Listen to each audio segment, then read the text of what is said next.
Hey everyone, चले एসেছি একটি mini blog নিয়ে। আজকে আমার মামার বার্থডে।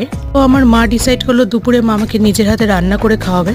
তো মা আমার রান্নাঘরে ব্যস্ত ছিল, তাই সকালবেলা আমার ব্রেকফাস্টে জুটলো শুধু লুচি, যেটা আমি খুব তৃপ্তি করে খেয়েছি।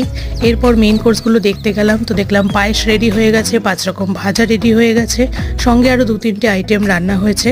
আজকে মঙ্গলবার ছিল, আজও আমার বাড়ি ভেজ। তো দেখলাম পোলাও হয়েছে গরম গরম। পোলাও দেখে ভাবলাম একটু টেস্ট করে জানাই মাকে যে এটা নুন মিষ্টি ঠিক আছে কিনা।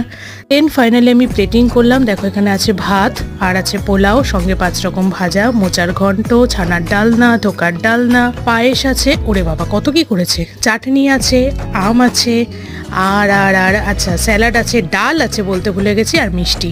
তো এই হচ্ছে আজকের লাঞ্চ মেনু। তো প্লেটিং ডান। এবার বার্থডে বয়ের আসার অপেক্ষা। বার্থডে বয় বড্ড শাই, ক্যামেরার সামনে আসবে না, তাই লুকিয়ে লুকিয়ে বার্থডে বয়ের ভিডিও করেছি। ভিডিওটা ভালো লাগলে আমাকে লাইক কমেন্ট শেয়ার করো। দেখা হচ্ছে নেক্সট ব্লগে। টাটা।